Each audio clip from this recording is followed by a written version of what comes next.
So, Scooter, Yo, seem to like war games. I love conflict. You like conflict. You've been playing Far Cry. Indeed. It's full of conflict and conflict diamonds. Nice. So, what do you think of it? I mean, it's a follow-up to the originals on the jungle, you know, on the Serengeti. Like, what you Yeah, I think? mean, yeah, the original was like you play this dude with a loud Hawaiian shirt that zipped around an island that fought like super mutants and shit.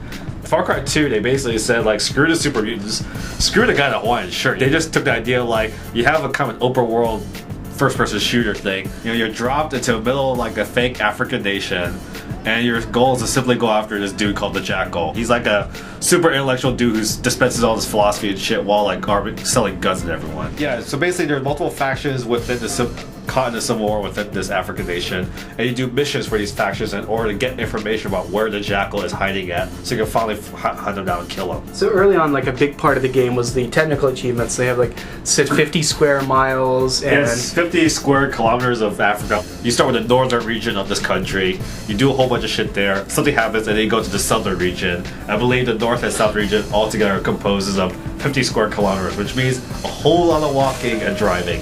how does the shooter elements feel, and how does it tie in with like the story elements? It really is like a first-person GTA that you're given a mission, like kill this guy. They don't care how you do it. They just say they want that guy just dead. When he's dead, your mission, because they're complete, will pay you in conflict diamonds.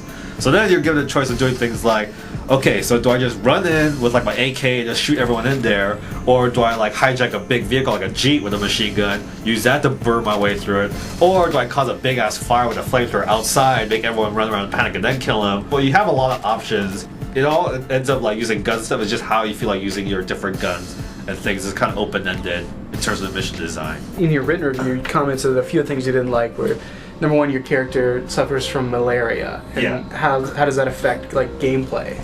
Basically, it's just, in general, I hate it when games put like a really random debilitating condition on you. Like in RPGs, I hate it when you get poisoned, because like you're walking around, your dude flashes green, you get hurt a lot.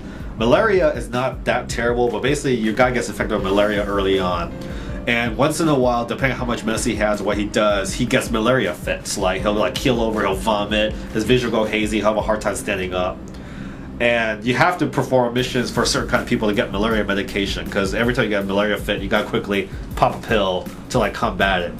And so I just generally don't like it, because usually a lot of times the malaria fit will actually happen at the worst moment for me. Like somehow the game knows to screw you over the most. Like, alright, you are running away and you are reloading, now you're gonna keel over, and you'll suddenly be a target that can't fight back, and you're stationary when you were running, kind of thing. So I just don't like that element in games in general. You also had some comments about the AI. Anytime you're in an open world game, AI is a difficult thing to do. Like, Yeah. how does the AI perform in this game? The AI in general is competent. Like they'll do things like they'll spot you, they'll flank you, and things like that. Except also, the AI also has a tendency to be really kind of dumb sometimes, which I guess is a side effect of the open worldness of it. Obviously, there's a multiplayer component to the game, and a big part of that is the level editor, which we've seen. Like, what did you think about multiplayer as like a whole? Multiplayer is basically serviceable. It's there. There's a couple interesting tweaks. Like there's a class system of sorts, in that you, depending on what class you play as, a deathmatch, whatever, you get a different weapon set. Like a commando would be someone with assault rifle and assault gear, while a sniper would be someone with more long range gear. You earn diamonds throughout, and you can use those diamonds to buy better gear. But besides that, it's pretty standard stuff. So multiplayer is what it is kind of case. I mean, what really helps multiplayer become a little bit more than just generic, like, hey, there's guys with me that shoot each other, is that the map editor is really easy to use, and is really easy to like be able to browse people's maps and just play people's maps online without having to go through like a website interface or whatever. You just go online, like you can rate and see maps that have been highly rated, and just play in a match using that particular map, which I think is pretty cool. Sounds like, overall it sounds like you like it. So Yeah, basically, what'd you give the game and why? I basically gave it a B+, and I'm basically saying it's a lot like Assassin's Creed to me, in that there's a lot that's annoying about it, but the core fundamental like open world gameplay that UB Montreal had is really, really good. I still kept on wanting to play, kept on wanting to zip around Africa, shoot guys, figure out my mission objectives, and there's some really cool situations of firefights, and that in the open world is just driving around Africa with like a full 24-hour cycle is just really cool, despite the fact there's annoying shit like malaria, guys who shrug off too many hits, and guys who are also dumb on top of that.